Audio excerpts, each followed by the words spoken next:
Hello, everybody, and welcome to a brand new episode of the John and Wendy Show here on the Outlaw Nation live for you. I am the Outlaw John Rocha, joined as always by the better half of the show, Wendy Lee Zaney. Wendy, how are you on this Friday? Hi, I am good. You know what? I am freezing. I don't know what it is Yeah. with this apartment. It is cold in here. Like the thermometer says, or thermostat says, Yeah. 70 in Yeah. the house. Yeah. And I was like, okay, so I'm not gonna turn it up more. 71 sounds perfect. Why am I freezing? I've got a hoodie on. I've got a long sleeve underneath. I got socks on. I got a blanket on my lap. As you What speak is to this? me, the same thing is happening down here in San Diego. We're freezing in the house. We're at 65 degrees in the house. I literally have my hands under my legs to warm the tips of my fingers right now. I'm wearing a jacket because it's so cold in this. So for everybody, all of you out there who go, I don't know, cold. There's no cold in Southern California. It gets cold in California, sons of bitches. That's the Yes. way it goes sometimes. So it may not be 0 degrees, but for the way our body has acclimated to California weather, it is cold right now. And we've just gotten through a bunch of days of rain as well that have caused some flooding all over the states. We've got some emergency stuff going on here. So there's a lot going on in California for right now with the weather the way it is. And the cold now is just that cherry on top of the I don't know, the cold cake that we've got Yeah. the last few days for sure.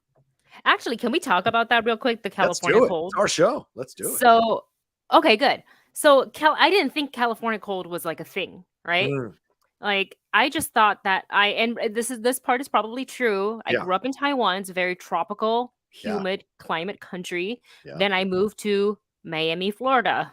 Right.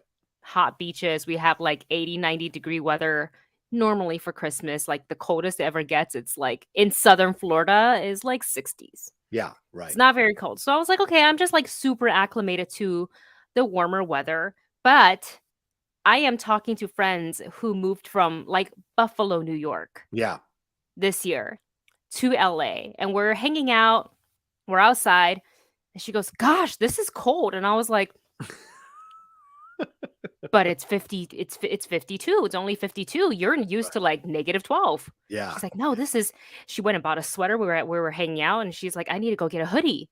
She got a hoodie, and I was like, "Oh, if the New Yorkers are saying this is cold, Yeah. then it's something." Yeah. It's cold. So yeah, apparently a California cold is a thing because I don't know if it's our climate is very dry Yeah. and that has something to do with it. Plus this weird rainstorm that came is just Yeah. brought all the snow.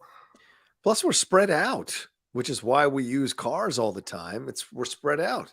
Whereas, New York's more of a condensed type of And situation. she's in where, Buffalo. She's like oh, well, like fair. well, Okay. no, she's up by like Canada. Okay. Like she's All right. close to Canada. That's So fucking cold up there. I know. yeah, that's what I'm saying. And if she's saying this, it's cold. She's like, she said it's different. She's like, I can't really explain it, but the cold here feels different. Yeah. There's something there. Piercing. That's what it is. It's a piercing cold. It's a full body cold is what you get down here in here in California for sure. And Yeah. I'm still recovering from going to see Super Nintendo Land yesterday in the rain. Which we'll talk about in a little bit later in the Yes, show. yes. We will, but it rained the whole time. So like this last night when I got to bed, when I got home at around 11 o'clock and like detox for like an hour, I jumped into bed and put a second blanket on because I was still kind of shivering from having been in the rain the whole time for that experience. But yeah, I mean, yeah, no joke. It's no joke. Yeah. Cold, so. That land is like 90% outdoor. Yes. Yes, it is. There's nothing like at least with Wizarding World, there's a lot of shops you can kind of duck into. You can slide into there. Right. There is one restaurant. There is, which has got a line out the door. Yeah. The whole time we were there. And then there's those areas you can go into that have like the little boxes and stuff, but yeah, kids are running around there, so you can't really have any kind yeah, of you can't really just like chill. Yeah, no, it's madness. But and plus you're downstairs, so that's where Jurassic Park is, like the ride. Yeah. So there's not a lot of places you can go into. Yeah. But we'll get into it. We'll get into it later on. Yes, in the we'll show. get into it. We're going to talk about a lot of things here on the show today. Thank you to everyone who's joining us live. We're going to get into some stuff about Cobra Kai season 6. There's a new teaser trailer for Invincible season 2. which a lot of people are looking forward to seeing later on this year. We've got some news going on with John Williams and a possible documentary being done. We got some Kpop Corner stuff, what's trending stuff. We're going to talk about all that kind of stuff here on the John and Wendy Show. And of course, we appreciate your support. If you can send in some thank you, send in some support. You got a questions, thoughts, or comments you want to have, send it into the Streamlabs address that's right above both our heads there. I'm going to pin it in the chat as well, or send in a super chat. We will read it on the show and answer the question that you send in as well. What do you got there, Wendy? What's going on? Oh, husband just walked in. Is that a donut? He's like, I really wanted a donut. And here I was on the phone and I'm like, don't bring me one. I don't want one. I shouldn't be having one. And he brought you one. There it is. Happy Friday, guys. That's right. It is Friday. So kick up your feet, grab a drink, relax with us. This is why we do the show at the end of the week, to kind of just relax and not. It's good for us too. From a detoxing situation. Yeah, exactly. We do it for ourselves to get into here. So, all right, Wendy, where shall we start as we start the show? Quiet. No mercy. That's what we're talking about. Netflix announced this morning, or should I say Cobra Kai announced, that they have announced the next season of Cobra Kai, one of the top streaming shows on Netflix. So it had a long run. And we're going to take a look at the history of the show, how it got started, and where we're at now, which is always fun to kind of compare. Yeah. But they're also saying that this is going to be the final season. This is it. Yeah. What do you think? Because so, okay, let's backtrack a little bit. Sure, let's do it. Cobra Kai obviously inspired, and it's a sequel / spinoff to The Karate Kid. Yes. The iconic 80s movie that I think almost everybody in our age group have definitely seen. Yes. And they brought it back. Yes. To the Valley years later. The Valley, yeah. The Valley, Reseda. The Karate Kids have grown. They are now senseis with their own dojos. Yes. And it's evolved because the first season wasn't even on Netflix first. Do you remember that? Oh, it was on YouTube Red. Yes, YouTube Red, which I think does not exist anymore. It doesn't. No, it doesn't. No. It's YouTube TV now. Yeah, YouTube YouTube TV is a separate thing, but it's just you can sign up and pay the $10 a month, and it just means you can watch YouTube without commercials. And that's what they had kind of, which I still have. And the reason I signed up for YouTube Red was because of Cobra Kai initially. Yeah. And then when they said, well, you also get to watch YouTube with no commercials, I was like, great, I'll keep paying the $10. It's not cheap. $10 is actually, I was gonna say it's a little steep, but I know I pay less for Disney Plus, which gives me way more content. $6.99, baby. Exactly. But yeah, you're right. I mean, they've all gotten older there. You see, Ralph and Johnny Cho's in there from season 5 and everything that went on there. And the new characters that came aboard as well in the season. The series rather expanded on what it was trying to do, and now we go into season 6. And I watched it from the beginning on YouTube Red. Certainly, when we were at Collider, Christian was able to get the creators to come in and interview and do interviews because and Martin Cove came. Yeah, Martin Cove eventually came as well, but the creators initially came because there was no guarantee that show was going to be any kind of a hit, and then it was. And then 6 seasons later. 6 seasons later, right, on Netflix. And now you can see all the seasons on Netflix if you were late to the party on that. And now they're wrapping up. And I think it's smart to wrap it up because it's about time. Yeah, it's become more and more outlandish, more and more kind of like, well, how come there's no police? Like all these people should be in jail multiple times over. We say that too when we watch. There's a lot of assault and battery that's going on in these series. And the way these personal lives have been changed and affected by all the stuff that's going on from this feud that is decades old between Johnny and Danny, and now weaving in Thomas Ian Griffith's character and weaving in Martin Cove, John Kreese back again, and the new villains we got in this past season with your friend Kim Dae-un. Yeah, Kim Dae-un, your friend Sensei Kim Dae-un coming in.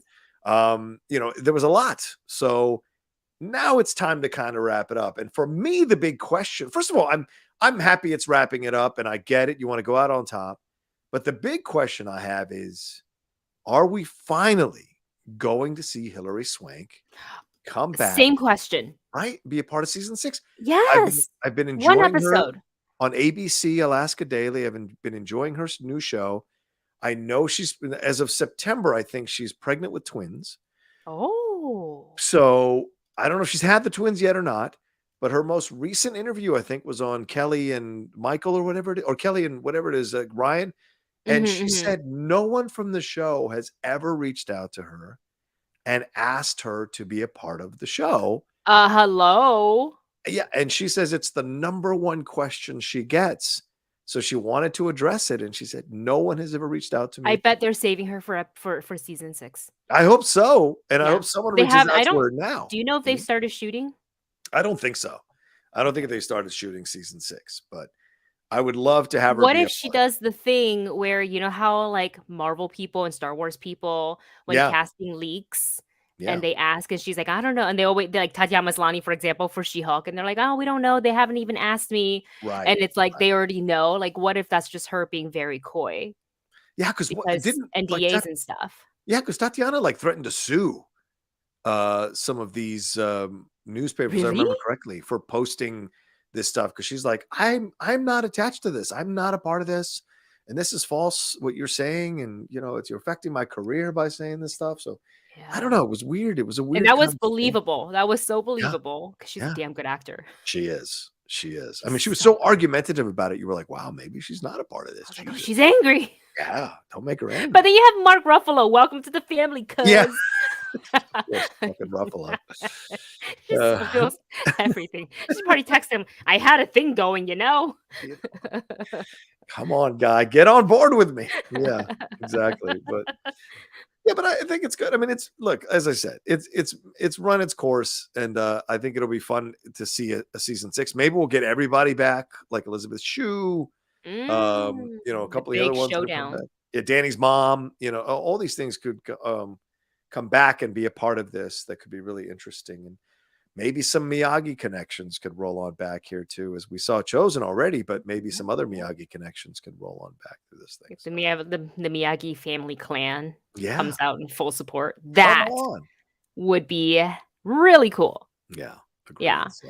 But so I'm excited for the final season, but I'm also a little sad because I think I got so used to these stories and just the pacing and the vibe of the show, the style that they film and the way the script is written and everything. Yeah. Because in the beginning, I didn't fully embrace it. Yeah. And then I had to remind myself, I'm like, we gotta think back to why they made it. It's because they love the 80s. So a lot of that nostalgia and the style of it carried over.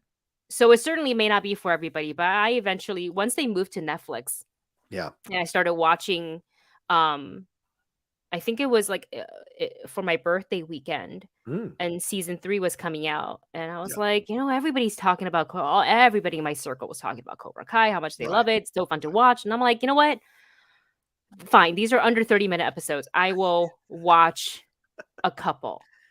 Yeah. Right. So I skipped the ones that I think I skipped season 1 because I had already seen them when it was on YouTube Red. Right. But I didn't watch season 2. So I binged season 2 in all of day and a half. And I was like, uh-oh. Did they get me? They got me. Uh-oh. Yeah. Yeah. So now we got season 6, the final season. So I'm curious to see where they'll end it. Do we get a final battle? Do we get a final battle between Danny and Johnny? Yeah. Do we get them splitting at up this point? I don't know. I feel like we've circled around that so much. I think it'll be more of the core of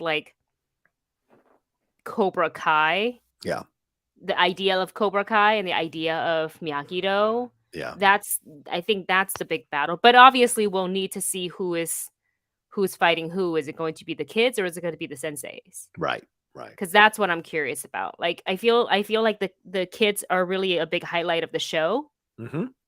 But Danny and Johnny are very much, as well as Kreese and Terry, are very much present in this show. Yeah. So Yeah. I really do wonder. And the crazy part of this is it's Mm. 6 seasons and 60 episodes. hmm Cobra Kai will, according to Hollywood Reporter, this is an interesting fact. Cobra Kai will end as one of the longer running series on Netflix's current roster. The Crown, which is also heading into its sixth season, and Big Mouth, the animated series Big Mouth, are the only scripted shows currently in production for the streamer to have made it that far. So that does speak volumes to the staying power and the ratings that the creators here, Josh Hield, John Hurwitz, and Hayden Schlossberg, were able to get and generate because of the quality of the show. So, and the way it caught on with people, and like Wendy said, you have to forgive a lot. It's very much an 80s show. Why they don't call the police? Yeah, exactly. It's very much an 80s show. I was like, that's assault. Right. I mean, what's his face getting pushed off the off the stairs in the high school over the side of the railing there, falling 2 floors. I'd sue the whole school system, for God's sakes, if I was the mom. I forgot. Yeah. So there's more to get. And plus, well, at least what's his name? At least went to juvie for it. Like there was at least consequences. Right. Yeah, that's right. But there's a lot of other things. For example, how many times did Danny's house get broken into by Cobra Kai students? Yeah, exactly. I mean, I'm like, where are the police? That's jail time. That's absolutely jail time. For those breaking and entering. But property damage. I also think it's fascinating because you've got some actors who are kind of spin off of this, like obviously Xolo Maridueña now is Blue Beetle. Peyton List has a massive following in the millions. Yeah. So all of them have it's been a nice way to vault them into notoriety and celebrity status. And so what is that going to lead to down the road? As we're seeing with the Harry Potter actors, I mean, Harry Melling in The Pale Blue Eye is fantastic as Edgar Allan Poe. And so you're like, wow, I would never have thought Dursley would be, would become this. So you just never know which of these actors that might spin off, aside from Xolo and Peyton, and become like a really interesting actor in the future. We shall see. Yeah. Yeah, we shall see. Now it'll once, they wrap production, they will have time. And no doubt they will be, because I assume that they've got a good team around them. Yeah. Words will get out. Agents will start pushing for new projects. Right. And they're going to continue to work because that's when you are on a set for that long, you meet people, you network, and you have, good reputation. From what I hear, like the set is like the vibe is good on the set. No drama.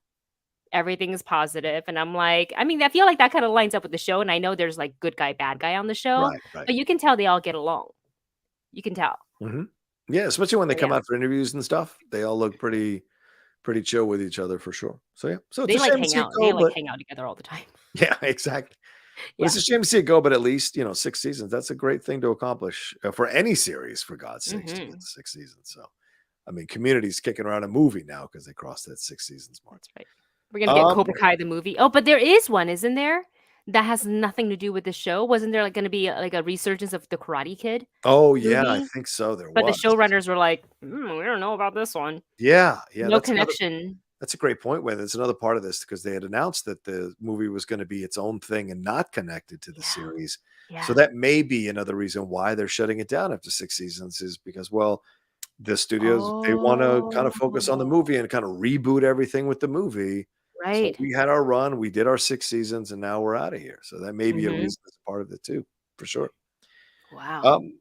All right. Well, we wish them best, and we'll be watching for a announcement of when that will be dropping on Netflix for sure. I'm so excited. Where are we off to next year, Wendy? Let's talk a little bit about Invincible. This is an animated series on Prime Video, and we got a teaser earlier today, which confirms a late 2023 release. So this is the animated adaptation of Robert Kirkman's work, the comic book series Invincible.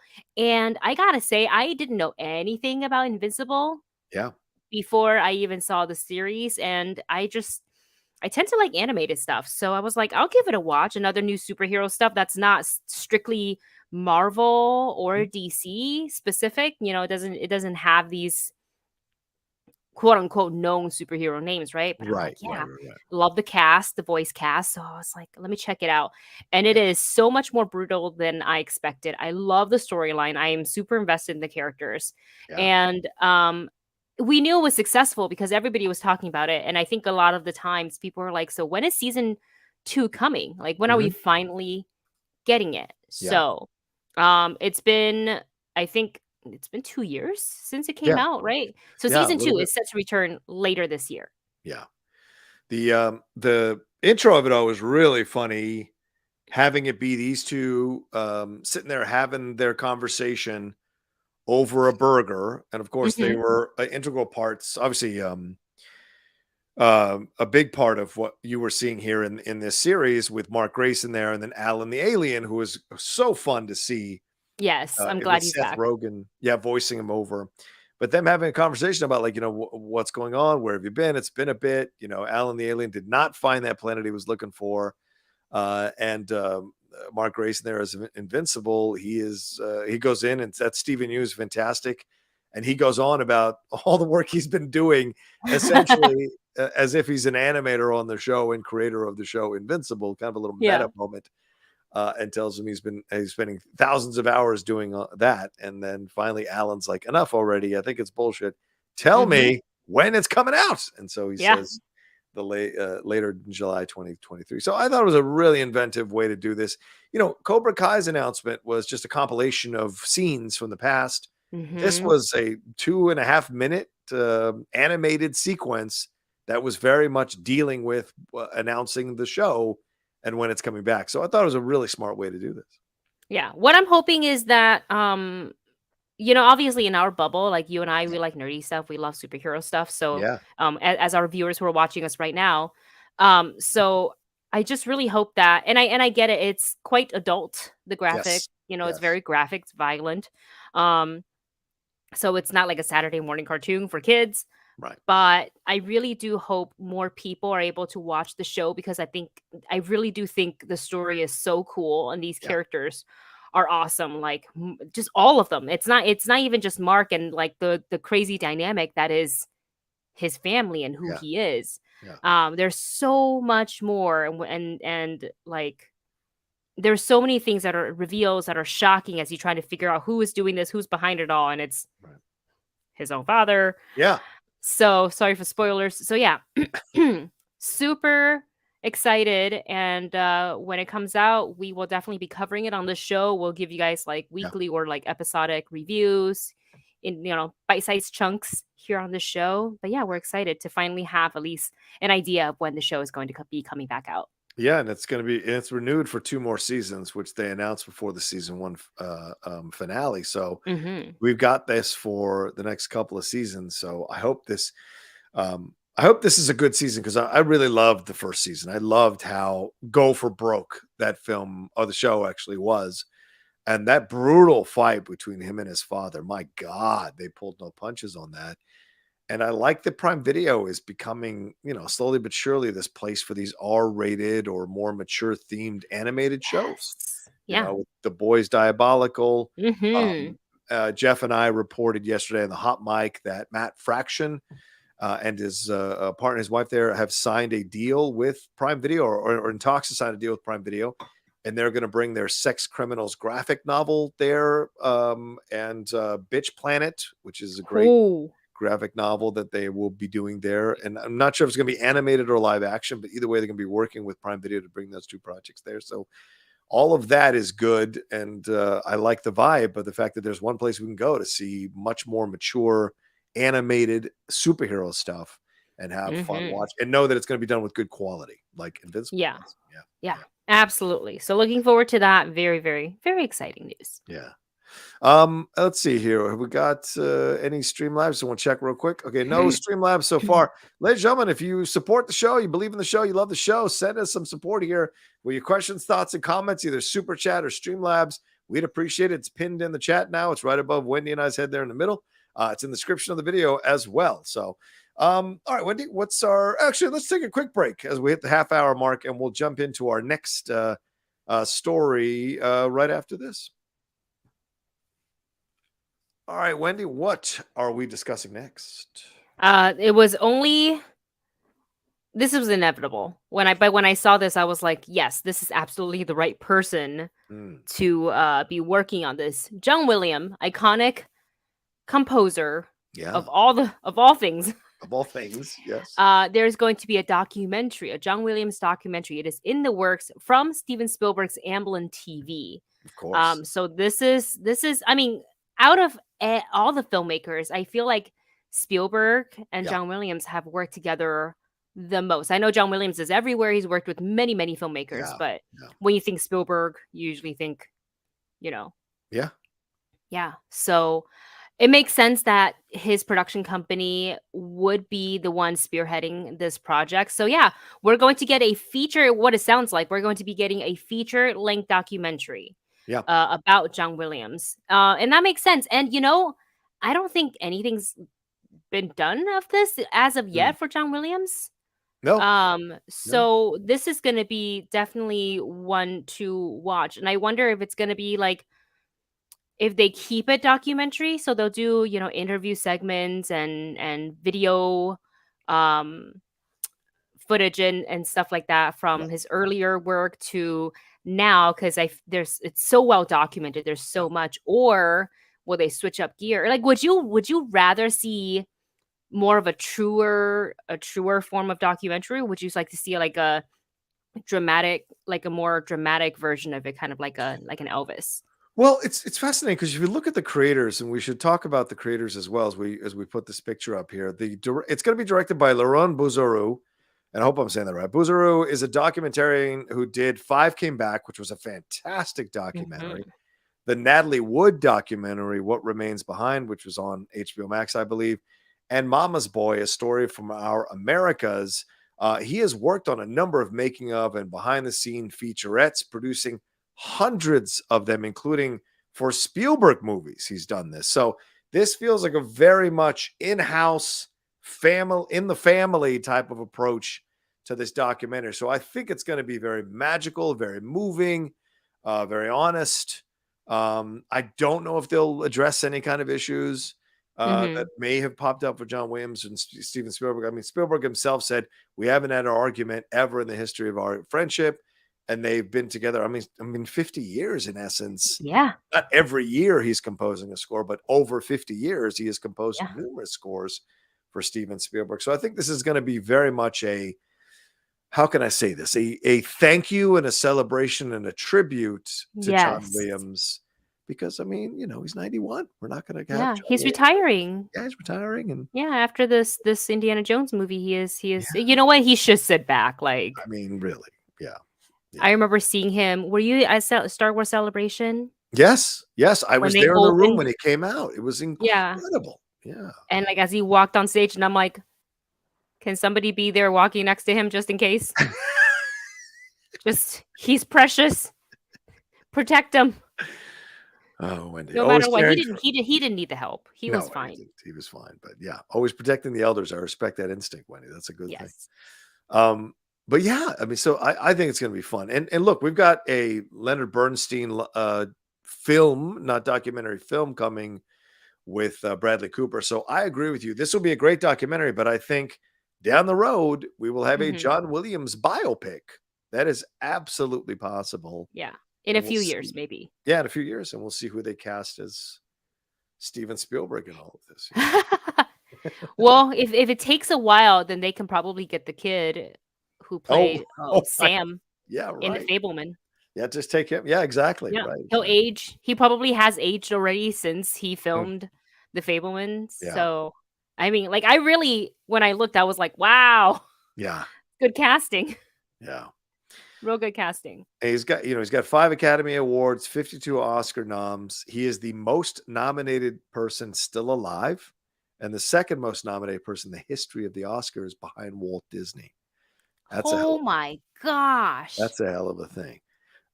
He was named the 19th music director of the Boston Pops Orchestra in 1980. He's currently now holding the title of Boston Pops Laureate Conductor. And he holds the title of Artist in Residence at Tanglewood. So, remember the Hollywood Bowl concerts that he still delivers, including this past year in Yep. 2021 where he conducts the orchestra and people, react to it and go and see it and have such a blast seeing him conduct the orchestra live. If he does another one, I'm gonna definitely have to get tickets. Oh, yeah. Like, Oh, like yes. if he feels like he wants to do one more Yeah. Yeah. before he retires, then because I've gotten to see him at cons, which is nice. I got to meet him at was it The Last Jedi? You met him. Premiere? You shook his hand or whatever. You met him. Yeah, so Darina, you know how she's so into music. Yeah. So she saw him from far away, and I've never seen Darina get worked up over Right. any celebrities. She's usually very unfazed, Yeah. but it's music, and that's her thing. And she's like, "Oh my gosh, there's John Williams," and Yeah. I was like, "Do you want to go say hi?" She's like, "Yeah, come with me," and I was like, "Let's do it." And it was just I called him sir. That's awesome. It was That's just so it was the sweetest, Yeah. sweetest. So yeah, looking forward to the documentary, and I think again the Amblin TV production would be is literally the perfect company to be producing this. Perfect. All right, let's move on. Wendy, where shall we go to next? Oh, what is it trending? Oh, we on to trending already. Nothing else Yeah. breaking? Okay, no breaking news. Okay. Hold on a second. Let me get the music out of here so that people can enjoy themselves.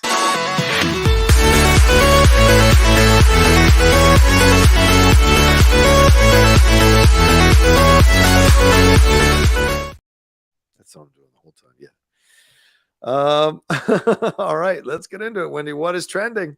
Let's get into some Kpop Corner. Just 3 things. Babymonster. That's I love how you said just 3 things. Like that's a limited amount. Like we would. There could be so much more. There could be. My friend called me and was like, "Hey, I just passed by the Palladium. There's some K-pop group there. Are you in the line?" And I was like, who's playing at the Palladium? So I looked it up real quick, and it's P1 Harmony. And I'm like, ooh, I didn't realize they were here. I would have tried to get tickets. But then in that same conversation, I found out that the Palladium is general admission, so it's standing room only. I'm like, no, I can't do that. I already did that for Blackpink for VIP because it's GA. So you didn't get a seat. You don't. I stood for 12 hours. My friend Warren and I stood for 12 hours, and I'm like. My body is not. I am not 21. I can't do this anymore. Plus, I had to fly Spirit on the way back, so I'm still recovering from that. Yeah. Wendy was on the wing. Wee! Just grabbing on. Terrible. Don't fly Spirit, guys. Anyways, K-pop Corner. So we already talked about in the last couple of weeks that there's a new girl group.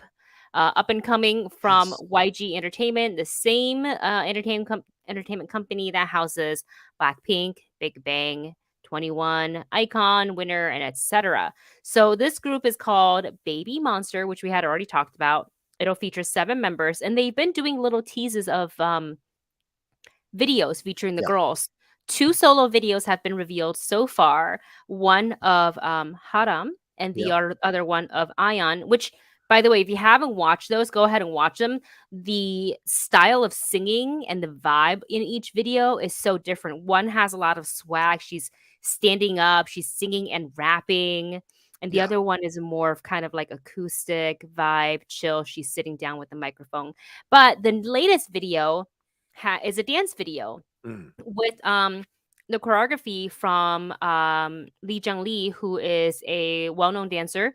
Who is a part of the YGX dancers, I believe. So it's her choreography, but they do it. However, the group only features 5 members. I can't remember all the names, but Ion was one of them, and it's not an easy choreography like that. It's very intricate, and I thought they did really, really well. And what I liked is that they all wore the same thing, and they had hats on that covered most of their face, which was good because I don't think people should be right out of the gate.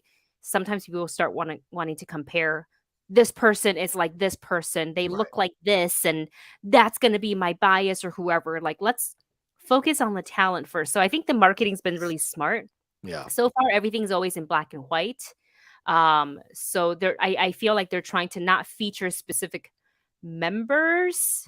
Like this is going to be our standout or whatever. They're trying to debut them as equally as possible. But it was interesting choice to do only 5 people in this instead of the 7. I also heard that the other 2 members who were not featured in this dance video Yeah. were trained by Lisa of Blackpink, which Oh, is wow. huge. Okay. Yeah, so we will see who those 2 other ones are when they come out. But so far, look, they're very talented. Yeah. They trained very hard, and they looked, from what I can tell, like they as a group, they moved well together. Yeah. But we really haven't seen like the chemistry and the dynamic between the members. And I Okay. think that for me is going to be something to look for in the future Yeah. to see That how makes well they gel. So yeah, Okay. looking forward to it. Okay. Well, Next thing on the K-pop corner. So this is also YG from Big Bang, which is like a second generation K-pop group. okay. One of the members, Taeyoung, I think we talked about this last week. Yeah. Released a collaboration song with BTS's Jimin called Right. Vibe. Right. So now, because K-pop dancing on TikTok is definitely a thing, Yes. his song is going viral, not just because Jimin is a part of it, not because the song is good, but also because they do a little dance challenge. And what Yeah. the artist will do is go around and dance that choreography with other people from the group. So I love seeing this because Taeyong, here's the thing with K-pop. When you debut and you're like second generation, you're almost kind of paving the path for Yeah. those who will come and debut after you, right? Uh-huh. So there's a lot of respect for Taeyong. Right. And I love that he is dancing with a lot of third generation, fourth generation groups. He did a dance with Felix and Hyunjin of BTS, Okay. with girl group New Jeans, with Somi, just everybody across different entertainment agencies. And I can't imagine being the younger, members, the younger Yeah. artists dancing with Taeyong, because when you are training, because you're fourth generation and they were second generation, Right. they know all the choreography of all of your dances. They know your song. They've sang your songs 50 million times over. Right. Good example of like how far the respect goes, how everybody really respects Taeyong, especially as an artist, not just because he's their senior. There's a great interview on YouTube. I think it's on the BTS channel. Okay. It's with Suga from BTS, who sat down and talked with Taeyong, and you can just tell, like, he's usually unfazed, Mhm. but he was so nervous meeting him, and I'm like, man, this is like a global superstar. Right. Right. Suga, global superstar from Wow. BTS, being so nervous to meet the Taeyong, like full 90-degree bow. I Wow. was like, wow, called him sir. He's like, hello. And Taeyong was just like, oh my gosh, so yeah. It's great. It's great seeing that. So if you guys are on TikTok, Yeah. check out the Vibe Dance Challenge. There's so many. There's even artists that probably forgot to name, but it's awesome. And the choreography's hard. I was like, let me try to pick it up because it looks so easygoing. Yeah. I tried like for like 2 minutes. I'm like, you know what? Not today. Let's take a look at this because I might get in trouble for this, but fuck it. Let's take a look at this. That's the one with Jimin. You can play that one. I can. Okay. This is some. Just play. Yeah, that's the choreography right there. Oh, And plus, you're not playing the music, which is I'm fine. not. No. Oh, Mhm. look at that. Yeah. So Taeyong's the blonde hair. Jimin is in the back. Shout out to the Air Jordans, the old school Air Jordans. Woo! Look how they move. Look at that. I mean, that's how you do when you're lightweight, ladies and gentlemen. You can move around. Like you make your body do a lot of things when you're that lightweight and you're that And young. years of training. Yeah. Yes, of course. 100%. Years of training. Yes. yeah. I should not leave Love that it. out. Definitely. years Love of it. training. Yeah. Fantastic stuff there. Yes. All right. What more do we got here in the K-pop Yeah. corner there? One final bullet point: BTS's J-Hope will have a documentary that is going to be coming soon to Disney Plus. Oh, nice. So yeah, Laura, friend of the show, Laura Siriku was so Yes. excited. It's one of her biases. She is going to be glued to the TV. That's awesome. Yeah. Yeah. They're doing a lot of stuff on Disney Plus to appeal to the world markets.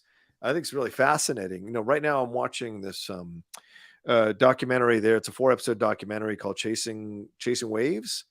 Okay. And it's Surfing? Yeah, it's surfing, and it's focusing on these 4 Japanese citizens who trained to represent Japan in the Olympics in 2020. The first time it was ever a sport in the Olympics. And then in the first 2 episodes, you see the training and then what happens to them at the Olympics. And now it's going forward as to what happens after the Olympics and how it affects these other surfers coming through who are Japanese American. They share, some of them are born and bred in Japan. Others have a parents half Japan, half Japanese, half another country. And so it's a fascinating thing to explore the culture of surfing, but also the culture of Japan and the culture of Asian countries as they look at these kinds of things. So it's a fascinating doc. And I love that Disney Plus is like having global type stuff. So having J-Hope get a documentary, I think is another way, a fantastic way of like saying, hey, we're not just doing stuff that's, domestic. We're opening the doors to everything. And it's really smart, I just want to say to everybody who thought BTS taking a hiatus, like that meant that we're breaking up and being inactive. I don't know if this is, I think all the army are much busier and trying to figure out how they can, absorb everything that these members are putting out. Yeah. Despite saying that they are having a hiatus. I was like, if this is what hiatus looks like, then you guys need a real rest. Because they are not resting. It's like when I tell Wendy I'm going to take the day off and I do 3 trailer reactions. This is how Wendy texts me. Same. That's not I get it. Off. Yeah, exactly. Yeah. Oh, man. Amazing. We got a nice little Streamlab that came through here. I want to read it real quick. Thank you. Thank you so much to Kari. Says, hey, John and Wendy, have enjoyed you guys since the Collider days. Hope you have a great 2023. Thank you, Kari. It's very kind of you.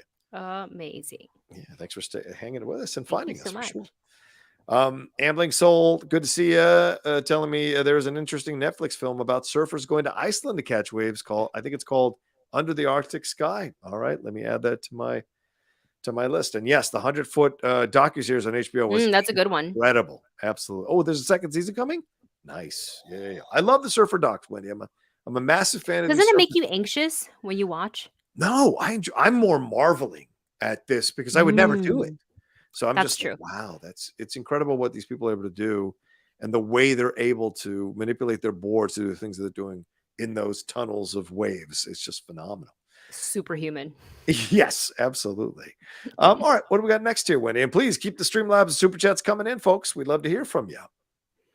Let's talk about a show that just premiered today on Prime Video. We were talking about Invincible earlier and how well Amazon does their animated show. So here's another one for you. Season 2 of The Legend of Vox Machina is back. Episodes 1 through 3 is currently out right now, streaming on Prime Video. I got to go to the special screening last night that they had. Oh, nice. The cast was there. For a quick Q&A after. It was hosted by Christina, who's from the Star Wars High Republic show, and she has some really great questions that drove some really cool discussion. I just wish we had like more time with the cast, right? Or they like opened it up to fans for like 1 or 2 questions. But I get it. I think it's probably easier on the production side of things just to have the host do all the questions. Do you think that was on purpose? Like that they only kept them for a little while? Like, because I mean, there's a voiceover artists. They've got a lot of time to hang out and have conversations from the voiceover world. I know this. So I'm surprised that they weren't there for longer. So I wonder if that's intentional to kind of respect their time. Maybe. It's potentially. Okay. Potentially. I know that. So the full screening was like 1 hour and 15. We got to screen the first 3 episodes. There was Vox Machina right there. Yeah. And then afterwards they came in and they did the Q&A, and it was like, I don't know, 20 minutes or something like that. But we didn't watch with them. They had like another private theater, in the same Cinemark. Gotcha. And that was like a friends and family screening. And at the same time, we were at like the fan/press screening, and then they came in after the episodes ended to do the Q&A. So it was like nice. I think it was a nice surprise for Chris. Like I knew they were going to be there. Yeah. But a lot of the fans didn't know. So I think that was a really nice surprise. Yeah. For the fans, a lot of them dressed up. So what's really cool is that because this is from, the Critical Role Campaign 1, where they play tabletop games, hour-long campaigns, and how they're squashing like hundreds of hours of story into 30-minute episodes, and they Yeah. do 12 episodes per season. We already know that they've been greenlit for season 3, and right now they are on the Chroma Conclave arc. You like animated shows. I think you I would do. like this one. You don't have to know anything about. I know you've played a little bit with me, Dustin, Vanessa, and Yes. Robert from Late to the Yeah. Party, but you don't even really need to know that it's based on a tabletop game Okay. at all. Just think high fantasy adventuring party. Okay. Think Lord of the Rings, but like way more violent and graphic with a lot of adult jokes. A lot. All right. Rated R. Rated right. Ma for mature. For sure. Yeah. So let me ask you something. So how quickly can you get through season 1? I kind of want to catch up on Vox They're Machina. only like they're under 30 minutes each. Do I have to have seen like their stuff that they did Nope. when they put it all together? Okay, so this will give me You a just good you idea. can just watch the animated. You can. Okay. Yeah. Perfect. Then I'll do Because that. like yeah, just do that. And it's a nice weekend. It's such an easy watch. The animation is gorgeous. It's by the same people who did it's Titmouse. Okay, yeah, Titmouse is great. Yeah, so like the Avatar stuff, Airbender. So beautiful animation, and it's a cast of it's literally all voice actors. So like Yeah, right. Yeah. you already know it's gonna be, top tier when it comes to that. Yeah. There are a number of them that are part of it that I know the names when I see them. So yeah. Yeah. Okay. Yeah, All yeah. right. So Okay. yeah. Give it a watch. Actually, Mhm. one of the cast members came on a Collider Heroes episode, but I don't know if you were there that day. Oh. Amy's friend, and she was like, "Hey, I would really like him on the show," and we said, "Okay, Oh whatever yeah. Amy wants." Right, yeah, Taliesin, right, exactly.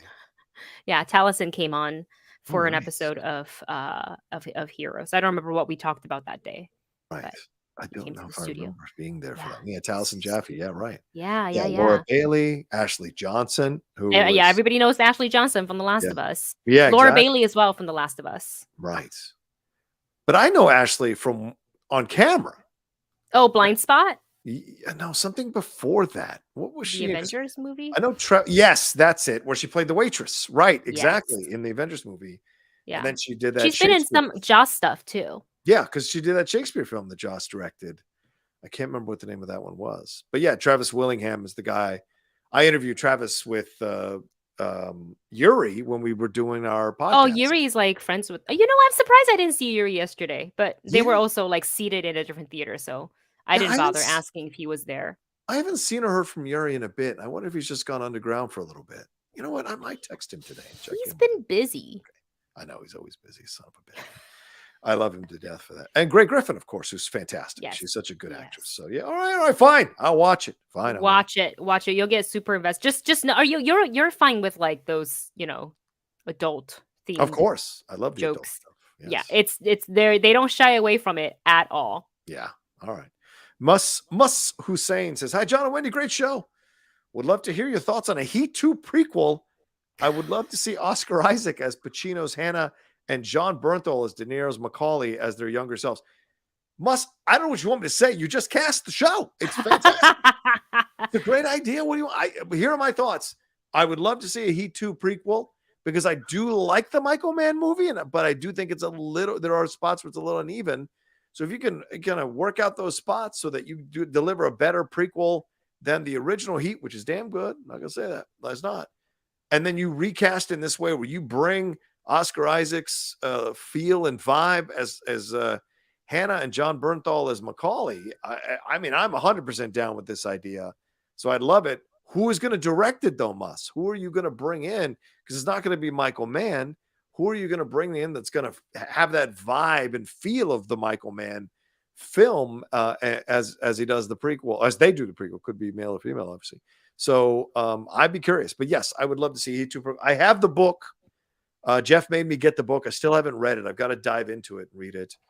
And I'm going to be creating more space for myself to read in 2023. So Yes, I love that. yeah, I've got to make that space, ladies and gentlemen. I know I get a million emails and I know I got a lot of shows, but it's Johnny time in 2023. So I need to kind of spend some time reading stuff and getting back to stuff I enjoy doing. So and watch Cinco's Inferno. And watch Singles Inferno and watch The Legend of Vox Machina. So yes, you have to. You have to. But yeah, I appreciate that. All right. Alan Smithy says Heat 2 reheat. Reheat. That's a good. I like that. Did you see the jokes that people were putting for the Passion of the Christ sequel? I mean, the names for the Passion of the Christ The sequel? sequel? The sequel. Yeah, there's a sequel that's going Why do into we need a sequel? Do we know already what happens? what he he came back to life after 3 days. He got he got the resurrection. So The sequel's in the Bible, and it's fine. If people want to watch it, they can make it. I the know. I'm just sequel joking. the sequel's in the Bible one.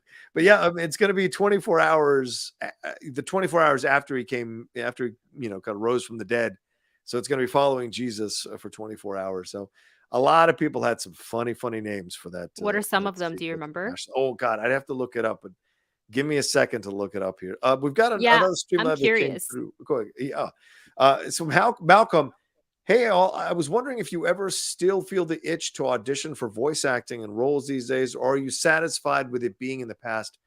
You have a great voice. Oh, I appreciate that, Malcolm. I'm glad that my girlfriend put you up to that, to send that tweet or send that Streamlab, because she is on me every day to To get open back into it? yes, every day. She's like, will you please, for the love of God, send your stuff in? Yuri said he would help you get an agent. For the love Oh of my God, gosh. send your stuff in. And so, yeah, we'll see. So You yes, know, it's funny. You and I, God, why are we so similar? So I don't know if it's because like I'm hanging out with Alicia and or whatever, but yeah, she was like, she literally looked across the table at me and she's like, why don't you act? Why don't you do it anymore? yeah. And I'm just like, "Ugh, I don't really love the auditioning part of it. Well, yes, That's my least favorite part. I love you hand me a script, I'm working through it in class yeah, or just like on camera shooting whatever. yeah, Like it's so fun and I love being a character and I love bringing that to life and making choices for this character.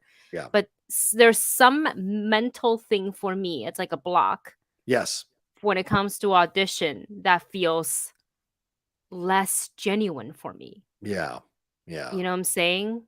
It's Like yeah. so I don't know. I also want to like look for a news. Anyways, that's a whole side conversation. Well, I mean, I'll say this: I started working out again at the beginning of December, and I'm feeling good. I'm feeling better. Things are starting to get a little bit tighter, which is nice to feel again for the first time in years. And the goal is, and I said this on today on the most recent episode of the Cinephiles. The goal is that by June, I will be back to a shape that I'm very, very happy with, and I'm going to go start going back out again, and Ooh. as a host, but also as an actor. And so the voiceover is an element of that as well. So these are my goal. This is my goal in 2023. So I appreciate you saying that, Malcolm. I definitely want to open the door to it again. It's just, as Wendy said, when you found a modicum of success, but not the success you really wanted, you hesitate to walk back into it and put yourself out there all over again, because you Mhm. love people who support and like what you do and like your voice and like your work. But when you're not booking at the levels that you would like to book, it does grate on you. It does get on you. And I don't know if Wendy feels the same way, but for me, it just kind of is, it's almost like, man, I get more satisfaction and immediate gratification doing this stuff than I do in constantly putting myself out there and not booking the role, Yeah, I don't know if there's another group of people in this world, this entire world, that hears the word no Yeah, more than actors. more than actors. Yes. Actors, whether you're and like on camera, whether Yeah. you're stage or you're voice acting, like just within that category, Yeah. you have to really be hardened about the word no when it comes Yes. to audition, and you have Yeah. to try really hard to not take it personally. Like it like fucked with me in the beginning, and Yeah. I'm like, oh, maybe I'm not built for this. And then I like had conversations with people, and I'm like, it's not just me. It's literally all of us. Mhm. Cool. Mhm. And the So thing it's is, not enough that my mom tell me it's not enough. I just got people from TV shows and movies tell me I'm also not good enough. what's also the business is like, once you get in though, like you see with these voiceover artists, once they get in, they're working all the time because they develop a name. People like Gray Delisle, people like Yuri and others, Josh Troy Keaton, Baker, Troy yeah. Baker, right? Yeah, they all develop a name, and once you develop a name, and my friend Aaron Fitzgerald, like once you develop a name, then people want to use you all the time. So, but you've got to get that one moment, and you hope it's a big role or a good enough role that impresses these casting directors, and they want to use you again. So it's just grinding away at it. And the great thing about Yuri Lowenthal and Tara, his wife, they've written two fantastic books about voiceover So Mhm. if anybody's interested in it, you should definitely read their books. You can get them on Amazon, like $15 each, paperback, and they are very, very experienced and knowledgeable as voiceover artists, and they make it real easy for you to understand how to approach things. So there's great people around me that I definitely need to use as a resource if I'm going to walk back into this. Yeah, All for right, sure. Wendy, here are the names for the Passion of the Christ sequel. Let's All right, move let's on. hear it. Christ 2 Electric Boogaloo, Oh my god. Jesus H. Christ, More Passion, More Furious, John Wick 5, What? Night of the Living Christ. Oh my. The Last Supper, a Knives Out movie. Oh my god.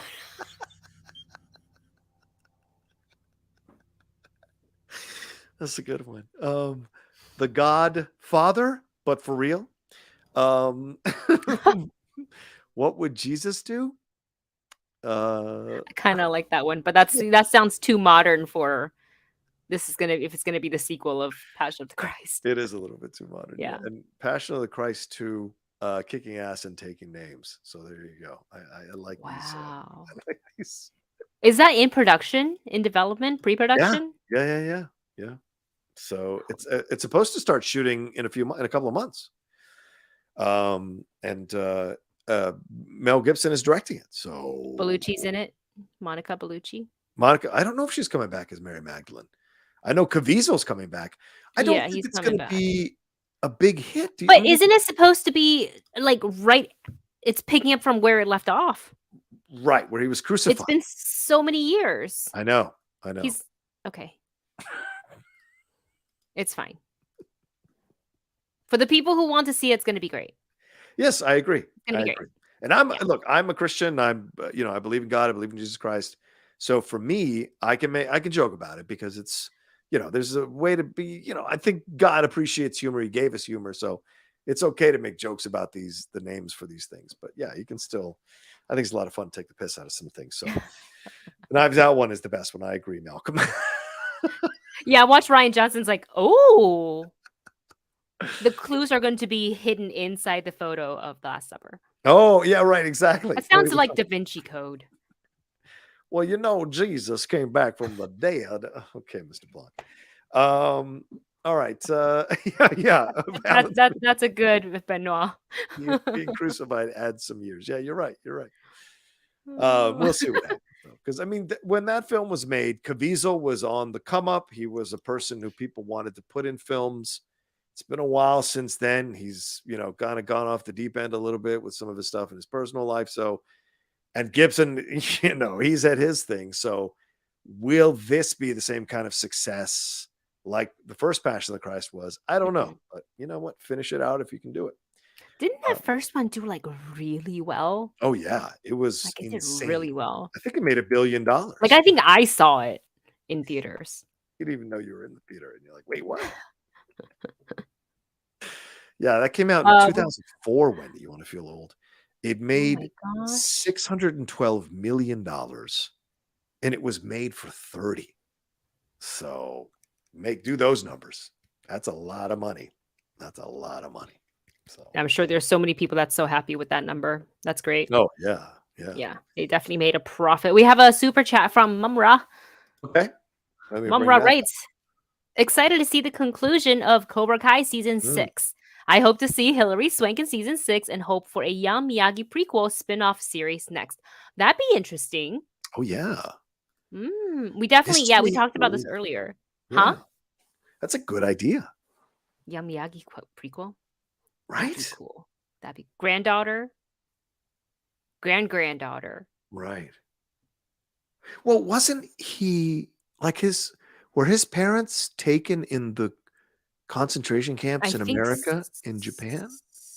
No, because he lived with his mom. Right. Oh wait, no. Hold on. Or did he serve up in the service? I forget. I think he was in the service. Quick, somebody put it in the comments. I don't remember. Yeah, I think he served for America in World War II. Yeah, I think he did too. Even though his mom was put in the concentration camp. Yeah, I think so too. Yeah, I think that's what it was. That'd That be could be interesting. interesting. That Yeah, could be really interesting. right. Because that's way more beyond just living in Reseda and being a janitor or a building manager rather. Mhm. Um, and so if you go like where you start out with him going to war, that's a whole season just being World War II as a Japanese American soldier. And then what it's like coming back is your second season and integrating into society, his wife dying. Like there's so much that you could Yeah. explore. It's a whole story. Yes, there it is. His wife and kid died while he was deployed. So Oh my gosh. I mean, you could absolutely do a Miyagi prequel. It could be a Yeah, series for a few seasons. Oh my God. definitely. I'd be down with that. Definitely. Make it Um, happen. make it happen. Make it Um, happen. all right, where are we off to next year, Wendy? Let's talk about some this has been in the news, so I Mm, saw it this morning on Twitter. I saw it yesterday, so I thought we should definitely talk about it. Not happy news, but there's been a lot of layoffs lately. yeah. So much so that did you know? I didn't know until I was researching this topic. Hmm. Deadline has a whole like Sorry. if you put in the tag like Sorry, search Wendy. Sorry, for Wendy. Can you repeat layoffs. that? Sorry, I yanked out my cord. Can you repeat that again? Sorry. Oh, just so I was researching this topic here just so we can talk about it on the show. Yeah. And I didn't know, but Deadline has a whole section on their website for its latest in layoffs. Yeah. I'm just clicked on it now. Vox Media has just laid off 7% of their workforce. And the Mhm. Vox Media Union issued a press release absolutely destroying Vox Media for doing that. Google just cut 12,000 people from their staff worldwide. Amazon is pink slipping 18,000 employees. This is like over 40,000 across all these Yeah. Over layoffs, the last including 2 the days. Over the yeah, last 2 weeks. Yeah. Microsoft laying off over about 10,000 people across a bunch of different, I guess, sister companies, Yep. whatever you want to call it, Microsoft, Bethesda. So that's like the Xbox team. Yeah. It's crazy, and so I saw this sort of trending on Twitter about the Google part of it Yeah. that they and there's people kind of saying this isn't true, but then there's people who work at Google that are saying like, well, I am also a Google employee and this Mhm. is true. Or the tweet was that um there were no phone calls made Yeah. Yeah. to the people. There was an email that was sent out, but it was kind of sent in the wee hours of the night. Yep. So for those who didn't check their email before they were locked out of the system, they obviously had no idea. So they showed up to work to scan in, and if it was red, if your little thing Yeah. glowed red, you were fired, laid off. If it was green, Jesus. yeah. And I was like, this is such like being let go should be such a personal thing. There should be Yeah. procedures that are put in place. Like you got to be on the clock Yeah. when you're being let go. What Yeah. about the options? Can we talk about Cobra? Can we talk about severance, sick days? Right. Like people who I feel like a lot of the people who are chiming in don't understand why it needs to be done on the clock. Yeah. Right. And I was Yeah. like, this is not a breakup. You just be like, sorry. I mean, you shouldn't do that. Don't break up with people over text. But you know what I'm saying? Yeah. Like what it's very crazy to hear that a big Yeah. company like Google did this. So there were people fighting saying that like that's not true. There was an email, and then Mhm. there's people replying to those people. That is true because it's exactly what happened to me. I went to check my email at 8 a.m. and I saw nothing. Yeah. Went into work and found out by figuring out that I was locked out of the building. Yeah. I Yeah. mean, look, what do you want me to say? I experienced it. I experienced it, at our former company. Mhm. Same thing, locked out of my email, came in for the day, You were gone by completely, the time I got there. yep, completely blindsided by it. Completely blindsided by it. No warning at all. Right after Christmas on January 2nd. So it was a massive kick in the nuts. Whereas other people who had been laid off in the history of that company had a ramp up, had a warning, had let people know. Ours was much more brutal than anybody else's, and it was Yeah. shocking. And Yeah. you compare that to someone like Dan Murrell who was being let go from Screen Junkies. There was a whole buildup. so he could Mhm. prepare for it and whatever. But I'm not going to get into the particulars on our side because it's been a while. But like, Yeah. it's a tough situation, and I feel bad for everybody who's being laid off. I was Yes. very lucky and able to find a living on YouTube. I don't Mhm. know how these people are prepared or what their instincts are, and they probably have mortgages, children. I don't have any of that, so I'm very lucky in that way. But my heart breaks for all these people because it's a tough workforce. And our friend Emily, from all the people at G4, got laid off a few weeks ago, and Emily over there, Yeah. who I was on a faction with for a bit on the Schmodown, her tweets about it are just, kind of tough and heartbreaking because she tweeted about how many jobs there are out there and looking at how many applicants now are going to be applying for those jobs. So there's going to be a lot of people who get left out and are going to be doing other work, hopefully trying to find other work. Yeah. So it's a Yeah. shame. Yeah. It's hard. It's hard right now. The economy and everything is it's rough, Yeah. and everybody's situation's different. Like you and I, we don't have kids. Like we have Yes. some financial Oh, responsibility, yeah. but Sure. nothing compared to someone who may be welcoming a newborn. And you Yeah. budget for that, you plan for that because you have to, right? You're about to raise a whole ass human being. Yeah. So this is hard, and I hope that the severance package is at least good enough to put some padding on your savings. Yes. Yes. Yeah, That's so and if important. you like, you fight for that. I know Yeah. it's easier said than done, but Yeah. I never got mine because I was like, I'm not going to do it. Was only 2 weeks. I was like, no, I'm not going to, I'm good, and rolled on. But other mhm. people hopefully are negotiating months of severance and hopefully will receive some level of, yeah, that needs to change in our economy. I don't want to get too deep into it, but I think we need to pass laws that protect the worker much more. And when situations like this happen, companies are on the hook to pay Mhm. them out for months so that they can help transition them into finding a new job. This idea that you let people go and you only have to pay them 2 weeks severance. And some companies don't have to, by the way. They make you sign a contract that says they can let you go at any time with no severance. I think it's a massive Ugh, mistake. And then I don't it's have to give my notice. yeah, right. Exactly. That's the other side of it. You don't have to give your notice when you leave. Yeah, yeah. And I just think it's It's very, usually a one-way door in favor of the company yes, right. from Always. from what I've seen. Yeah, Yeah. Yeah. So, from personal hopefully, experience. yeah. I mean, I think it's unfortunate, these things. So, and the numbers are increasing. So you wonder where's the jobs that these people are going to be sliding into to work. So, yeah. Yeah. Shame. Well, let's add another, bad piece of news, I guess, Yeah. to to the fire. Regal Cinemas. I just saw Okay. this because somebody was talking about it. So let me go ahead and put the Okay. link in our show notes real quick for Sure. you. But Regal Cinemas is closing down 39 of its location. Whoa. Yeah, this is being reported by Variety. So, Okay. Regal Cinemas is the second largest chain of movie theaters in Yeah. the states. They're going to be closing 39 locations after Cineworld filed for bankruptcy in Oh, September. So they will start rejecting the leases starting wow. in February.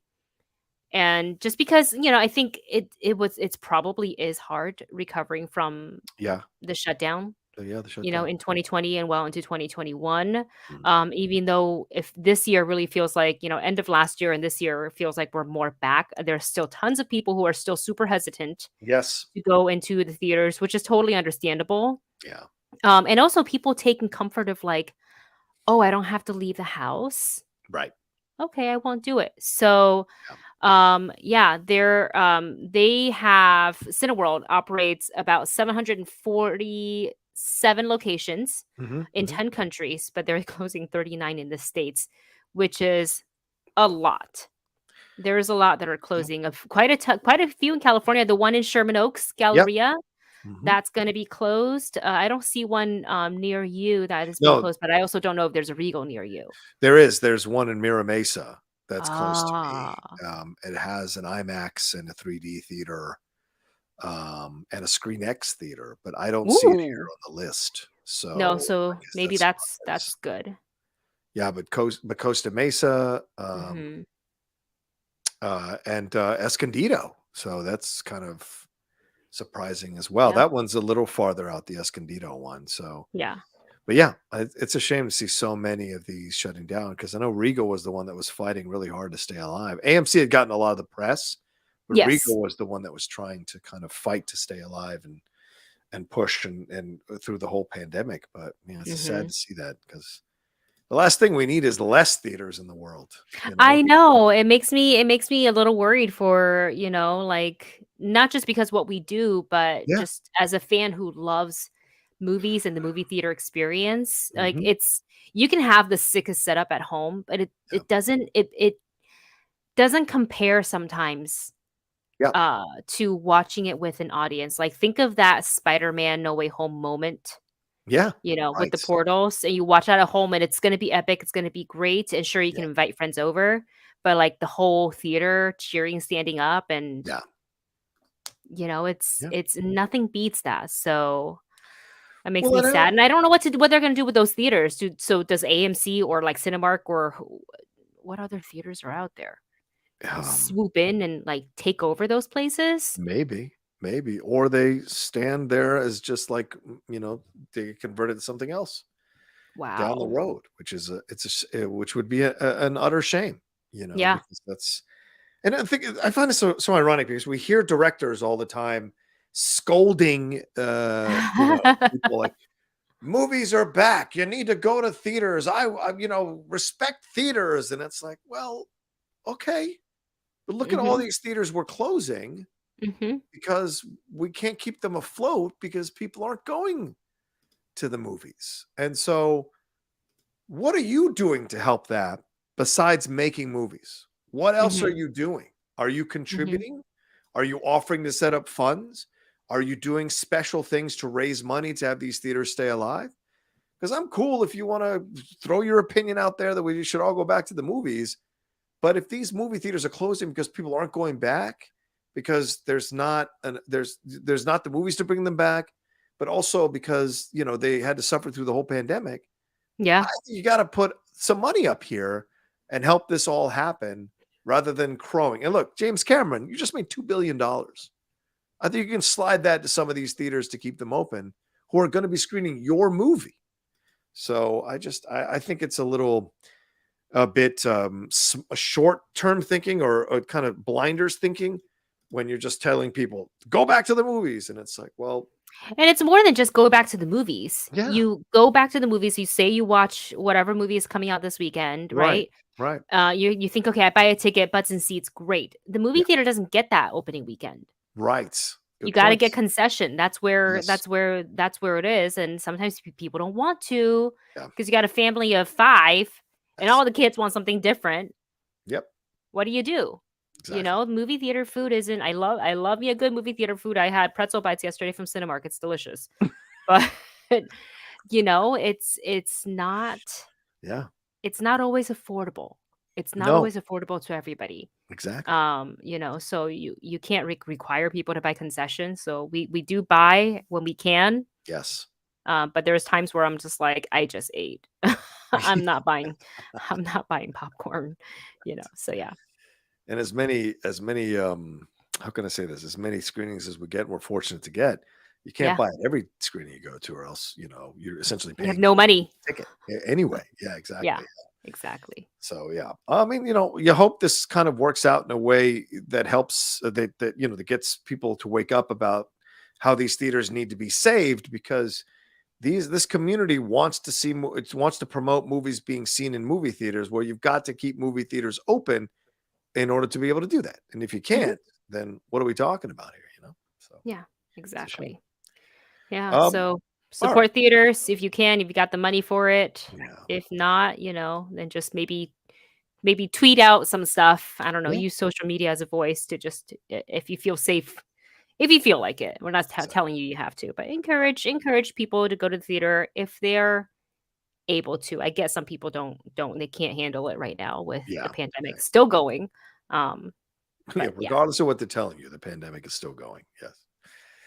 Um, all right. Well, let's move off of that. What would you like to? Where are we ending the show with? What are we ending? I want to know. Tell me about your experience with Super Nintendo World as Oh someone who yeah. has never played a Mario Kart game Oh, or played a nice. Mario game. How did it look? I know it was raining, so that probably made the visit a little bit uncomfortable. Yeah. Other than that, what did you think of the land? Oh, I loved it. I had a really nice time. Yeah, as Wendy said, I'm not a Super Nintendo person who played all the games necessarily. I did play some Super Nintendo games. I did have a Super Nintendo. Mario wasn't one of them though, but being there was awesome. The attention to detail, the design, and I'll tell you what, it's a little bit better than the Harry Potter land, and I'll tell you why. Because you can't see anything else when you're on the bottom floor of the land. With Harry Potter land, you can see buildings and it takes you out. You can Yes. see regular parking garages and it takes you out of the illusion that you're in Hogwarts or Harry Potter. But with the Super Nintendo land, Mhm. you don't see anything until you get up and go to the ride and you're going up to go to the ride. You can see the landscape of Burbank. But when you're down there and looking at all the mushrooms and you're getting your, which I got my Mario watch and you're getting all the points and stuff, Yeah. which was really cool. And shout out to Geek Buddy Michael Vogel who got that for us as a surprise. You're able to get the points, all that. You don't see anything else. So you can really be kind of in the vibe of the land a little bit more, which I thought was great. The mushroom stuff was great. The keys, seeing all the different designs of the characters that pop in and out, the little poops, all of it was so good. And the people seem to be having a really good time. And I like the ride. I know there's been some kind of mixed reactions to the ride. I loved the ride as someone who's never played the game, putting those 3D visors on and getting to shoot those things that we got to shoot last night. I came in second, and it Whoa. was fun. Yeah, I've never You played. should try the real thing. You should Yeah, try the video game. You I'm probably telling do you right really now. well. Yeah, everyone talked me into getting that Switch like you did, Wendy, to get the OLED The Switch. So OLED, do it. I may be getting it. It's the aesthetic is nice. It looks clean. It'll look really Yeah. nice next to your PS5 because they're both like it'll look. It's kind of like this kind of color. Yes. Yeah. And my geek buddy Michael Vogel said you can attach it to your television so you can play on your television. And I was like, what? Oh, Yeah. well, then now I'll Uh-huh. get it because Yeah. I It's don't not need just a small handheld. screen. Okay. Yeah. And that's only if let's say like you're doing some like transit and or like right. Lady Outlaws driving somewhere or something like that. I don't know if you can play in the car. I don't like playing in the car because I She get doesn't dizzy. like me to play in the car. No, she gets mad when No. I'm on my phone in the car. So yeah. So yeah, I will absolutely. So I'm going to look at it. You know, it's not a cheap thing. It's $300. It's not a cheap purchase, but It's not. Yeah. See if you can find a bundle with like a game or something like that. yeah, that's not a bad Yeah. idea. But yeah, anyway, just really well done, and everybody who was there, the employees, Mhm. a lot of smiles and cheers, and certainly a very positive vibe from top to bottom. I have nothing negative to say about it, honestly. I had a really great time, very immersed in the world, enjoyed the ride. Oh, I do have one thing. The directions, I think they needed someone much more clearer in explaining the directions, of the game and of the glasses and everything like that. I think there's a little bit lost in the microphone. So there was something about the overall PA system that I think wasn't Ah. 100% clear enough. And I think they should do a better job with that so you understand what's being said. But it's a small Nice. gripe. Yeah. Are you okay to wear your personal glasses Yes. with the thing? Really? It really worked. I had no problem with it. And so I just kept yanking my head around left and right, seeing the things that I needed to see and shooting the whole time. But yeah, I had to jerk my head around, but it worked fine for me. You know, I liked it. Amazing. Yeah. Amazing. I'm so glad you had fun. I'm very jealous. I can't wait to go whenever that is. Yeah, when are you going? You gotta go. I don't know. I gotta figure out this week and next week is kind of busy. Okay. So I can see that. That's probably why. Yeah, Yeah. we will see. I have like 2 Disneyland days this week because Lunar New Year is happening this Sunday. So All right. I gotta go and cover and for the Yeah. channel and all that stuff. That's great. Yeah, It'll be fine. I'll find time. I took some videos, but I don't know what I can do with it. So maybe I'll come up with something and make a video with the three of us talking. Did you film it this way or did you film it this way? This way, Yeah, you can make it into a YouTube video. right? Yeah, I think Yeah, so. just airdrop it to your Mac and edit it together. Yeah, I think I will. Mumra's coming in saying excited to see the conclusion of Cobra Kai season 6. I hope to see. Oh no, Helen next Slater one. in season. And hope for a young. Oh yeah, that's right. We were talking about that one. Sorry. He says, thoughts on Cobra Kai season 5 and a new theatrical movie. We talked about the theatrical movie. It's not going to be part of the seasons, so it's not going to be part of the world. They made that very, very clear. So I'm curious to see what they're going to. Because I didn't like the Willow Smith one or the Jaden Smith one. I wasn't a fan of it. And I love Jackie Chan, but I just wasn't a fan of that one. So I'll be curious to see what movie they do. What about you, Wendy? Yeah, I think the movie, they said that it wasn't. I don't even think it's supposed to be like a Danny. Right. So I'm curious to see how they're going to make it a little bit more different and Yeah. and really set it apart from like like essentially the Karate Kid and the Cobra Kai world that's been built now because of the series. Yeah. Because people are going to automatically think, "Oh, this thing." And then the marketing's got to be very clear that it has nothing to do with the Netflix show. Right. And it's inspired by the original movie, but how do you set that apart when they build such a big universe when it comes to Cobra Kai and it's become so common? So as long as their marketing and their story is clear and they tell a good story, I think it's going to be fine. I'm not really worried about like the fighting, because when you have a movie called Karate Kid, you're going to have to bring on the best, to do this. Otherwise, why are you doing it? So yeah, we'll wait and see. I'm quite confused about what angle they're gonna go with. I feel like we read a while back it was something like a younger, like if it was going to be Danny, it's gonna be him now older, but not this Danny in Cobra Kai, right? And like seeking out another sensei, but they are much younger. Right. The sensei. So it's flipped. So instead of going to someone who is older, like Mr. Miyagi, they're going to, a expert karate master, right? Who is much younger. So they'll flip the dynamic. That's what I've heard. But I don't really know if it's going to be a Danny, if at all. Yeah. Yeah. So there we go. Very interesting stuff for sure. All right. Thank you, Mumra, for that. We appreciate it. Thank you. Let's see. No more Streamlabs. So, Wendy, shall we wrap up talking about our Let's do it. upcoming stuff and review real quick? What do you got? Yes. For the review portion, did you get to watch The Last of Us? Yes. Loved it. Yeah. Have you played the game? I've never played the game. Same. Okay, good. Yeah. But I was able to understand everything. I got it. I got it. Joel, Ellie, Sarah, Tommy, Tess. Mm-hmm. I got it all. Marlene, all of them. Marlene, Fireflies. Yeah. Yes. I forget the name now of the company, but Saffron or something like that. Uh-huh. So I got it, and I got the basic gist of it, and I'm good to go. I'm ready. Let's see what we got season 2 now, or episode 2, right? I'm ready to jump into it. So yeah. Yeah, I really, really liked it a lot. I was a little worried because I don't really know much of the game. Yeah. But before going into this, people are like, "Oh, you got to play," and I was like, I'll play after the series is over, so there's no expectations to want to see certain scenes. And also that's like hours of I wouldn't be able to play that fast unless I put it on easy mode or something like that, and just like run through but when I play, I want to enjoy it. Yeah. I want to enjoy it. Yeah. I want to sit back. Probably like not make it through this one sequence a few times, get frustrated, finally make it through, as we all do in video games. You're like, why is this part so hard? But I thought performances were really great. Yeah. I love the way they filmed it, the color, just everything. And Pedro Pascal, like I never doubted. Oh man. Yeah. He's just so good. He's good at like these I guess dad characters. Yeah. Yeah. The daddy with Grogu. Yeah. With Ellie. Yeah. He's great. It's all there. I enjoyed it too. I had a really great time with it. And I'm, as I said, looking forward to seeing more of it. And I like that they pulled no punches. It was dark. It was brutal. There was tragedy. And you felt that world as you were watching the show. So yeah. Yes. That's what I say. Yeah.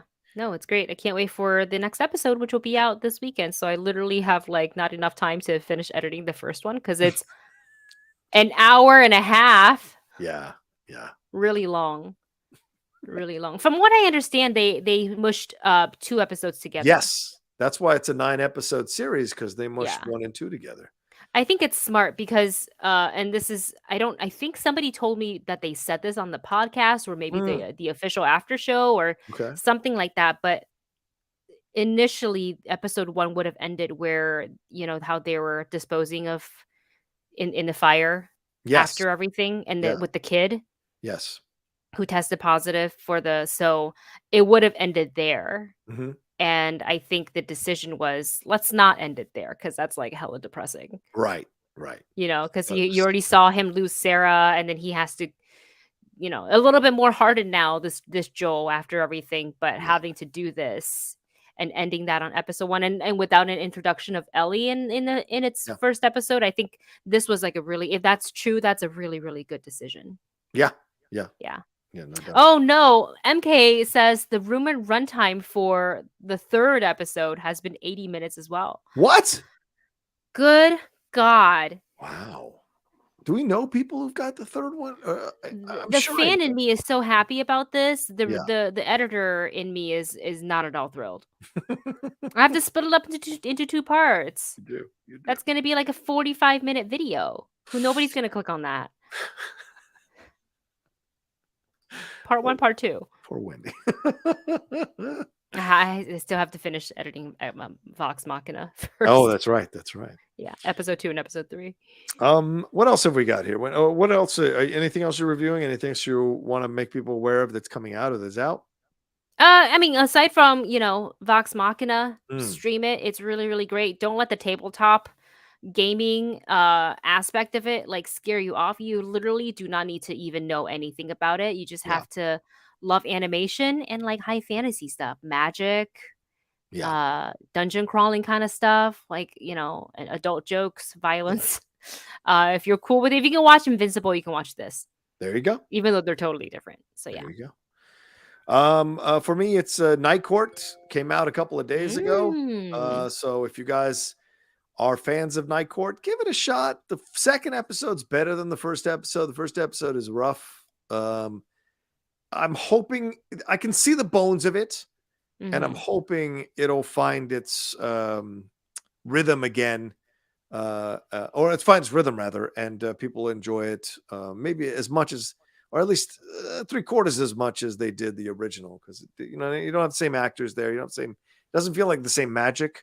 But John Larroquette is so good, and Melissa Rauch, I think, is kind of figuring out what she wants to do with this character, and so that's one that's out there for people to watch for sure. And You People, I think, is that only out in theaters, or is that out on Netflix right now as well? So I want to say it's on Netflix. Okay, I'm looking forward to seeing that one as one. I've seen the reviews already. So yeah, a lot of people giving it positive reviews, which is why I don't understand why it's at 33% on Rotten Tomatoes, because I'm seeing nothing but positive reviews. So I don't know, we'll see. But yeah, that's what I'm looking forward to seeing as well. Yeah, nice. All right, I think that's everything. Yeah, campaign for John Rocha to start watching Sequels Infernal. You would enjoy it so much. I know you're right. And we'll see. All right. Well, thanks you all so much for watching this episode of the John and Wendy Show. We appreciate it madly here on this Friday. We hope you're doing well. We hope if you maybe down, we picked up your spirits, made you laugh, put a smile on your face is what we love to do here with this show. It's our Friday detox from the week show. So thank you all so much for joining us. Thanks for the Streamlabs Super Chats. Wendy, another fun show. Please let people know where they can find you.